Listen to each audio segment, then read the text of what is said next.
Welcome to the Wade Center's podcast. A podcast of Wheaton College. But she was an aggressive, strident, difficult person. Mm-hmm. Yes. You know, she was a New Yorker, and and I recognize her in my family. So that aggressiveness and that stridency, it must have been just astounding to Lewis. Mm-hmm. He probably was trying his best not to be offended by her at the beginning. And then, he just found this to be incredibly attractive. Mm-hmm.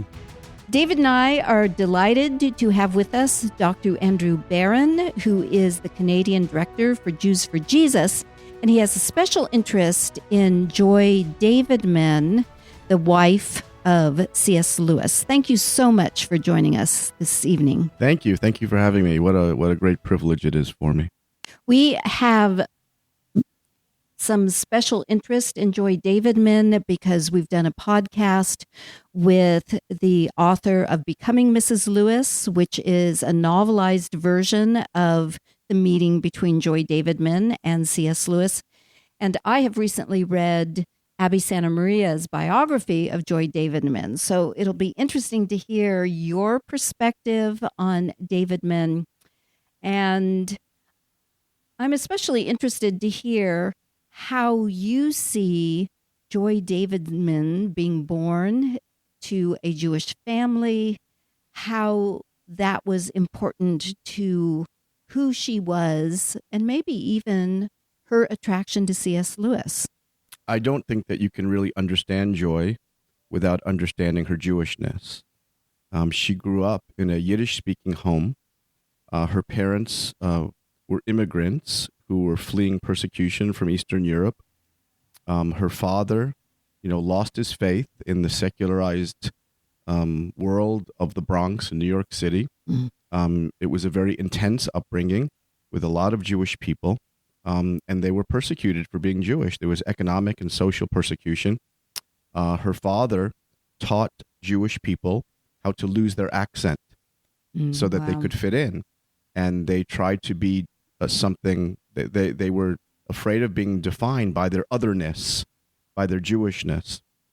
And so in my research, I see Joy as having what I call a Jewish head. And her understanding of the world was shaped by her family, which comes out of this very interesting and ancient form of Judaism. She didn't have a formal Jewish education, but the way she thought, the way she processed information, her intelligence, it was all thoroughly Jewish. Mm-hmm. And her spiritual hunger was thoroughly Jewish. And her interest in Jesus was confused by her Jewishness. Mm-hmm. And she fell in love with Jesus, the Jewish Messiah, but she was profoundly concerned that she would be called an apostate. Mm-hmm. And when she did become a believer in Jesus, it caused a lot of problems for her and her family, especially her brother. And there was a lot of opposition from her brother and from her son, David. So I see her testimony, her brain, her outlook on life, her education, her poetry, as thoroughly Jewish. In a sense, she was haunted by Jesus, by much of her early poetry. And I became fascinated by her Jewishness, specifically reading Joy's biography.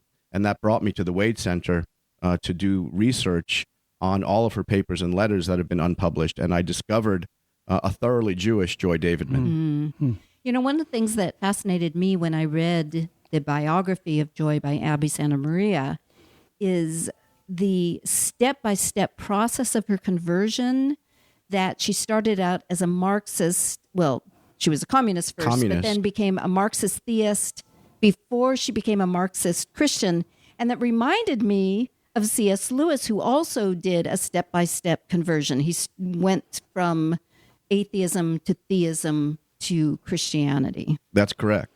And but her communism led her to wanting to make the world a better place. Mm-hmm. She practiced Dianetics as well. Right. So she was a spiritually hungry person, but she didn't believe in God. She was an atheist, but she was spiritually hungry, and she saw the presence of good and evil and she loved to see the presence of good and evil in fantasy literature. And she was attracted to and repulsed by the person of Jesus. And you find Jesus appearing in a lot of her early poetry and a lot of her early short stories, one specifically that won a prize when she wrote it at Hunter College. And so she's deeply and proud and profoundly ambivalent and conflicted about her Jewish identity. But she's thoroughly and completely Jewish in her outlook in life and in her worldview. One of the things that surprised me when I read some Jewish poetry the first time I visited Israel is how often I saw Israelis using the crucifixion of Christ as a metaphor for the persecution of Jews, even though they wouldn't see Jesus as the Messiah they were waiting for. It is an intense image for them. Well, they see the people of Jesus as those who hate Jews. They see Jesus as the founder of the religion that kills Jews. Right. And Joy was especially ambivalent about that. But she found herself falling in love with Jesus. And that was what brought her this incredible conflict in her heart, not just about the person of Jesus, but the people of Jesus. So she wanted the person of Jesus, but she didn't want the people of Jesus. Yeah, makes sense. Yeah. What do you make of the C.S. Lewis quote that the Jew who becomes a Christian convert is the only normal person in the world? That's from the introduction to Smoke on the Mountain. Oh, okay. And I actually read that, before I became a Christian. I read that in the library of my university, and I was deeply touched by that. But what Lewis was saying was that a Jew who believes in Jesus is not just a child of Abraham by flesh, but he's a child of Abraham by faith. And that's what makes him the most normal person in the world. I see. So did you grow up in a religiously observant Jewish home? I grew up in a home that was very, very similar to Joy's, one generation removed. So I grew up in a Yiddish-speaking home. My grandparents were Yiddish-speaking immigrants on both sides of my family. And so Joy describes her upbringing as a place in which you couldn't stand or sit or lie down. It was so busy. And that was the kind of home that I grew up in. There was a lot of fighting. There was a lot of carrying on. There was a lot of debating. There was a lot of interaction. And that's the way Jewish people find the truth, is through interaction and debate. And it was a neighborhood in New York City that was almost completely Jewish. But I'm second generation Jew, and Joy was a first generation Jew. And so a lot of her experiences as a first generation Jew growing up in New York City were very similar to my parents. But the thing that was different was that her father lost his faith, when in the multicultural atmosphere of the Bronx. And Joy became an atheist when she was very, very young. She was a terribly intelligent person. Yes. I actually saw that she broke the IQ scale in her elementary school quiz. Wow. Well, she started college when she was 16 years old. She was intensely intelligent. I think that Lewis actually called her his intellectual superior. Wow. We were talking earlier about their attraction, and you were talking about her bellicose personality or assertive personality. And Lewis tended to like those people. He really liked to mix it up with Owen Barfield. He liked debate, and just the rapier thrust of argument and counter argument. And so I think that came to her naturally. It was very, very natural to her. Kind of this interrogatory way of approaching life is very prophetic. It was very much in line with Judaism, and you see this in the Psalms and the prophets, where the people of God take a lot of liberties with God, and they interrogate him, especially in Genesis 18, where Abraham accuses God of being an underachiever, and he says, "Will not the God of all the earth judge justly? So if you're God, you have to judge correctly." And so Joy was very much like that. She was strident, she was intelligent, she was witty, she was difficult. She was antagonistic, and that seemed to really attract Lewis on a lot of different levels. She was really a piece of work, really, really. And what a terrible loss, dying at such a young age. I mean, imagine if she could have lived into her 80s or 90s, we could have known her. Yeah.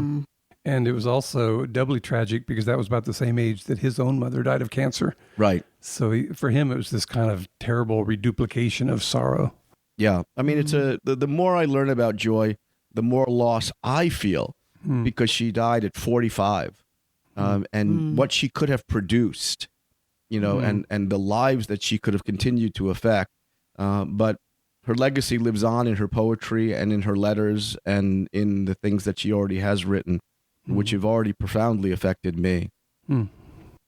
Can you think of other ways that Lewis and Joy had similar sensibilities in addition to this love of debate?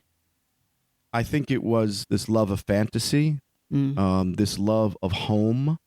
I think that's what draws Jewish people to the writings of Lewis, was Lewis's writings about being home, because the Jewish people are a people in exile.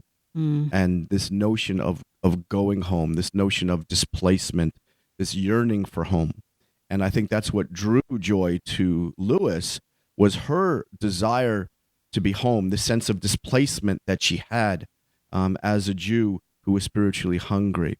So for me, I see this notion of home, but also the notion of tikkun olam, this notion of repairing the world.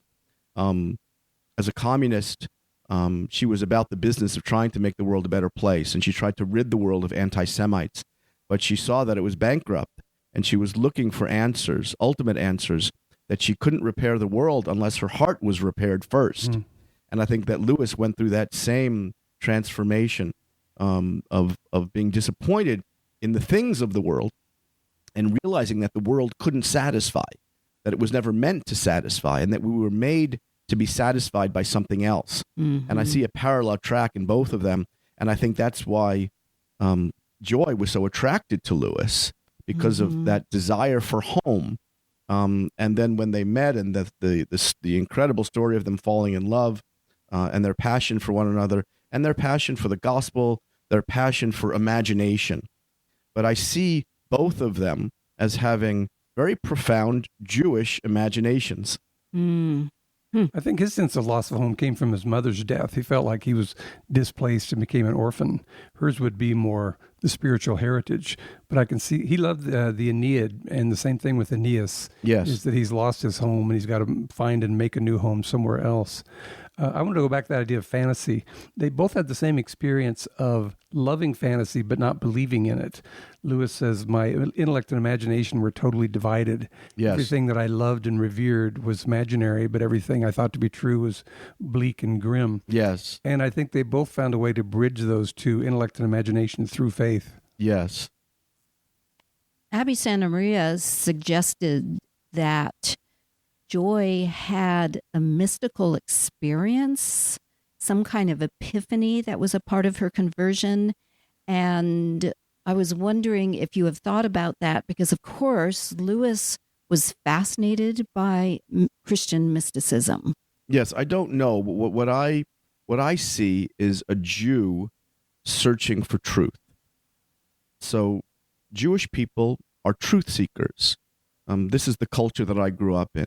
And I see that Joy was on a search for truth. She was searching for home. She was searching for peace in the midst of a very difficult home life.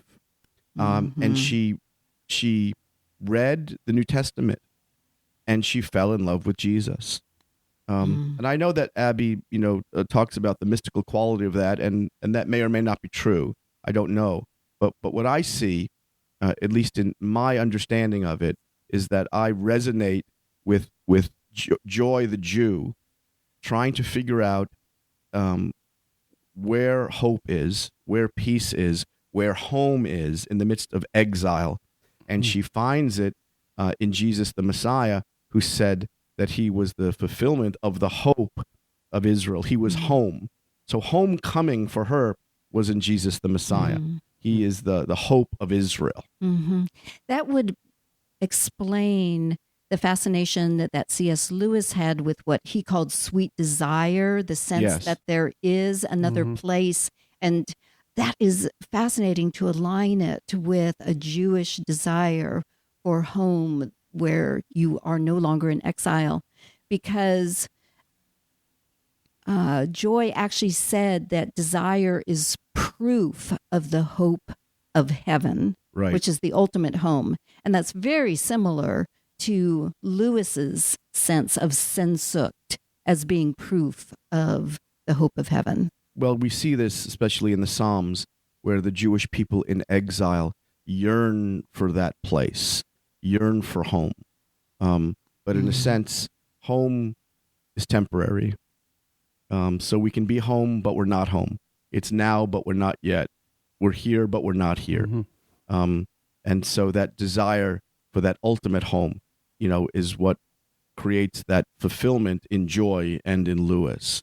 So I see that when she fell in love with Jesus the Messiah and saw him as the Redeemer of her soul, she saw that as this temporary place of home where she was rooted. And I think that resonated obviously with Lewis. And I think that's what drew her to him. But I think obviously that's what drew him to her as well. That camaraderie of homecoming, but also the incredible stridency and intensity of her personality must have been incredibly attractive to him. The fact that she was in many ways his equal intellectually, if not his superior, that must have set him back. That provides a good answer to someone who has written a book called The Fame of C.S. Lewis, explaining how a lot of people at Oxford, including Lewis's students, didn't like him because they felt he wasn't nice. But that would be the ultimate compliment when C.S. Lewis felt you were smart enough that he could really engage you and question you and argue with you. And here, Joy could do it with him. Well, maybe you could help me. My understanding, and I don't remember it directly from the papers, was that she just insinuated herself into the Inklings, that she just went to the meetings and she just participated and they just didn't like it.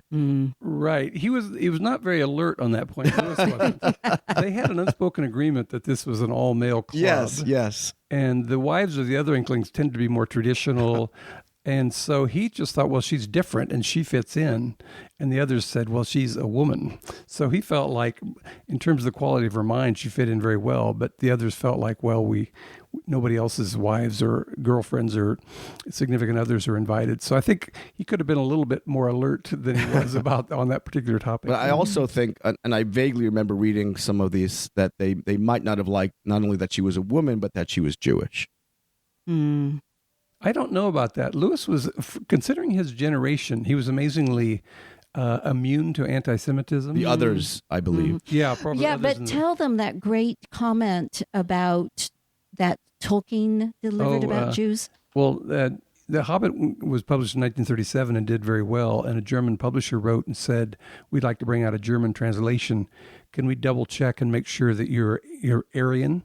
And he wrote back and said they had a law that they would not publish Jewish authors under the Nazi regime.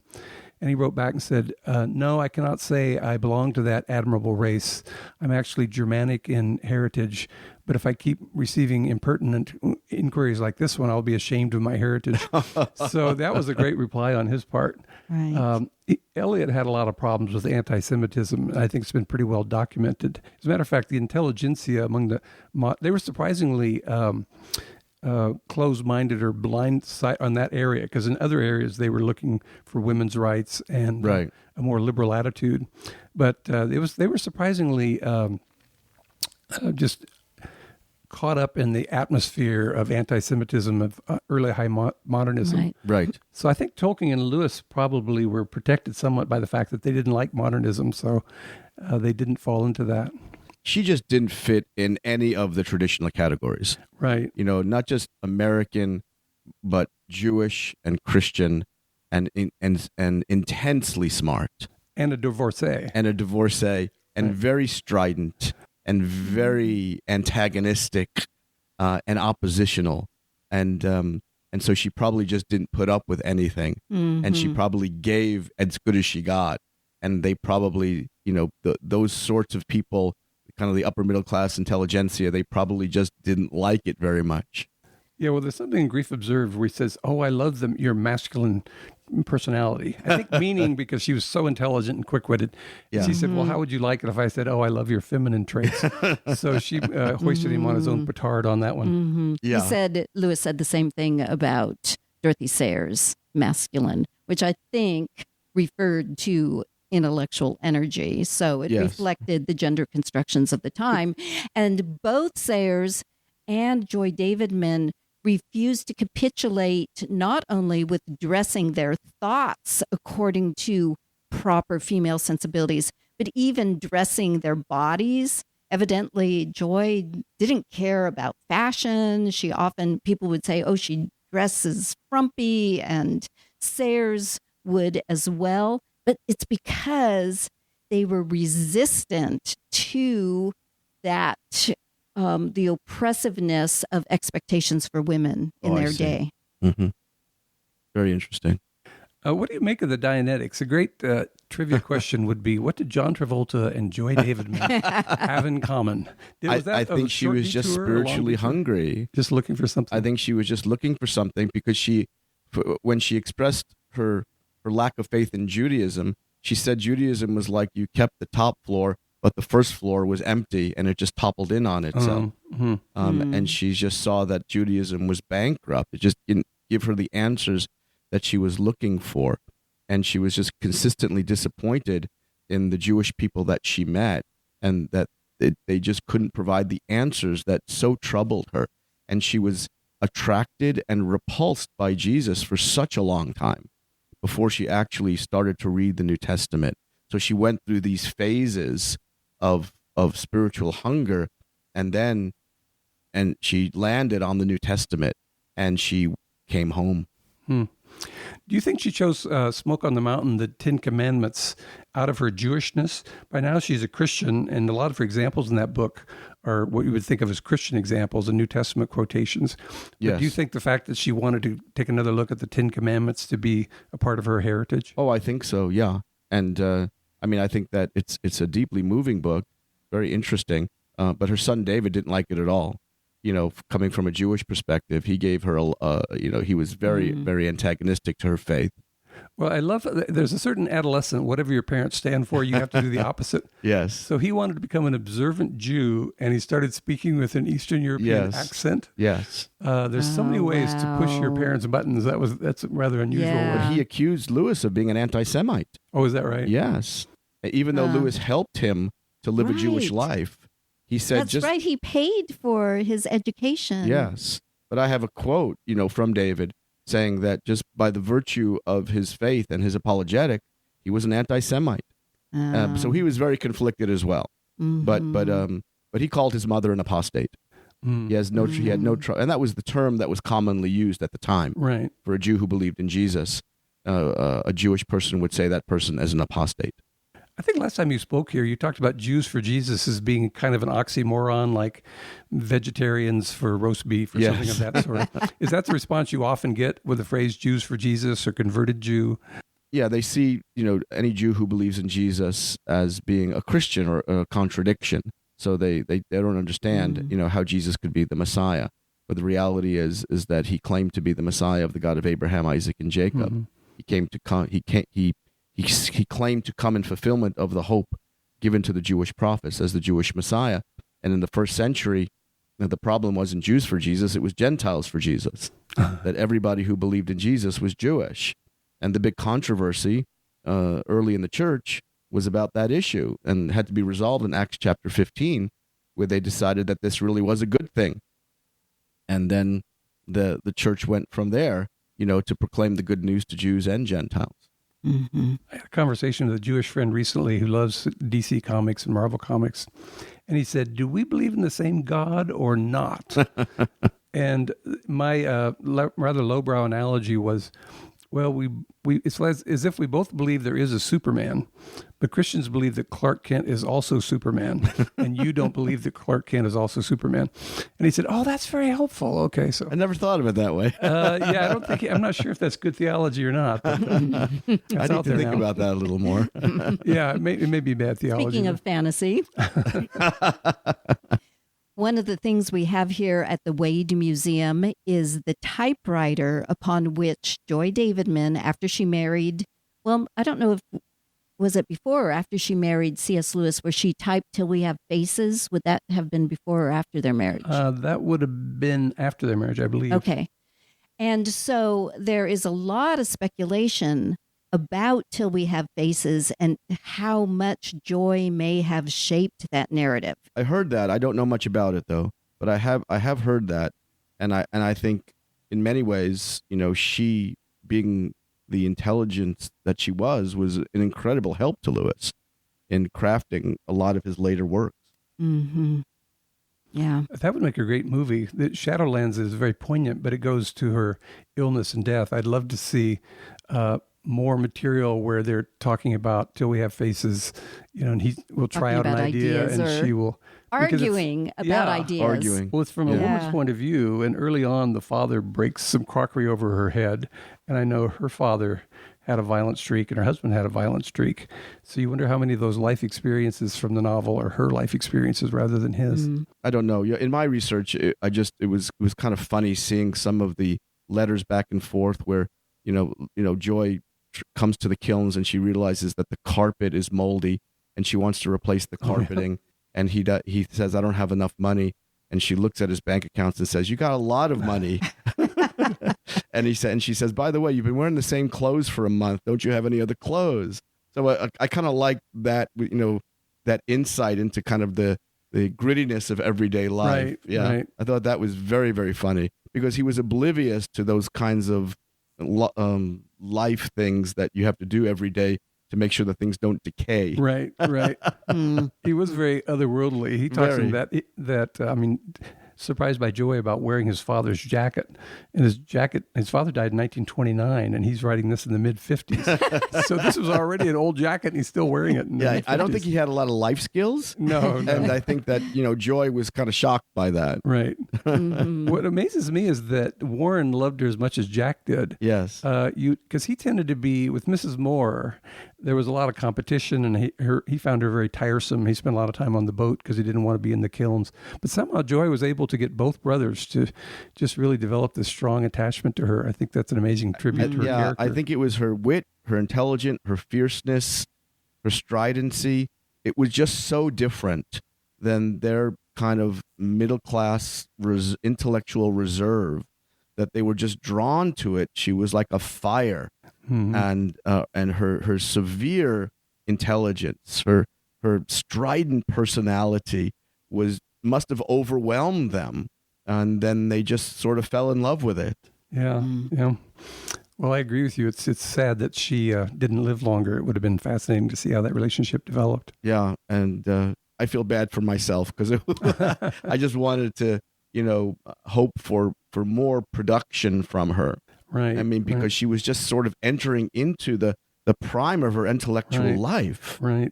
And what a loss! How sad that must have been. And the more research I did, the sadder I felt, not just for myself but for Lewis and for the church and for us, for the legacy that she left, but that is sort of lost because she died so young. So the more I read about her and the more research I did, I just fell in love with her. In your research here at the Wade, did you make some really fun discoveries that you didn't know before? I did, and so the story of my falling in love with Joy began 3 years ago when I was reading Abby's biography. And in the middle of the biography, she makes a nonchalant statement to her first husband about a sermon that she's going to preach in London about her experience as a Jew who believes in Jesus. But Abby didn't footnote it. And for some reason, this just drove me crazy. And I started going on a treasure hunt. So I emailed the Wade Center. I emailed Abby. I emailed Doug Gresham. I emailed every C.S. Lewis Institute I could find, and I asked, does anybody know where this sermon is? Can anybody find it? And people said they knew about it, but they weren't sure where it was. But if it's anywhere, it's at the Wade Center. So I teach every year. I'm an adjunct faculty at Moody, and I was on this treasure hunt. I said, I got to find this sermon. And Wade wasn't very hopeful, but they said, sure, come, So I came, and Elaine Hooker was very, very helpful. But she said, we're not sure where it is or if it's here, but if it's here, it's in one of these 10 boxes. So I had 2 days. Okay. Man. So I get to the, I get to the Wade, and I'm here first thing in the morning, and the boxes are waiting for me, and I just start working. I start plowing through it. file after file after file, and you have to, concentrate. And so just one file after another. And then I see a file and it says chosen for what? Oh, yeah. And I opened the file and there it was. So in the middle of the day, I stood up in the library at the Wade Center and I screamed. I said, I found it. I found it. I found it. And Elaine Hooker was so adorable. She comes running up to me and she gives me this huge hug. And she said, oh, it's not usually this exciting around here. Oh, and it was great. There. I found the sermon. And I was just like, beside myself with excitement. And then I got ushered up into this office up here, and I talked to the director of the Wade Center, and she was so excited about it. And she said, well, why don't you come next year and you can speak? And I spoke, and I've done a more research, but that was sort of the beginning of it, which has led to my coming to the Wade Center tonight to do a presentation on the Jewish imagination of Joy Davidman. You used the phrase earlier, we should have as a motto, if it's anywhere, it's at the Wade. Yeah. That should be our motto. Yeah. Engrave it over the door. Can I go back to the question of her influence on Lewis? In his posthumous book, Letters to Malcolm, chiefly on prayer, in earlier books, he had tended to have an epistolary style in which those engaged in the conversation are all men. And it's interesting when you look at Letters to Malcolm, chiefly on prayer, that he'll address a lot of Malcolm's fictional questions. There was no actual Malcolm. But he starts saying, well, I noticed your wife Betty was concerned about this, and what does Betty think? And suddenly his instincts have become, let's bring women into the conversation. Yes. And I wonder, without having a direct influence, if just having her as an interlocutor and someone to bounce ideas off of, he started thinking late in life, well, let's hear what women have to say about this topic. I wonder if she had that effect on him in his last few decades. Well, he lived in a male-dominated world until he was how old? 55? When they married. When did they meet? It was 56. They met in 52. Yeah, so and he would have been 54. Yeah. So he probably, so all of a sudden, he has this incredible, profound influence in his life that, I don't know how close he was to Dorothy Sayers or others, but I know that they had a camaraderie. But it was largely through written correspondence. Right. They didn't spend time face to face. But all of a sudden she's in his life in an intimate way, and she probably doesn't let go intellectually. She probably thinks, man, I got C.S. Lewis. I'm going to talk to him. I'm going to get everything I can. And not only am I in love with this man, and not only going to live with him and be his wife, but I'm going to be his intellectual partner.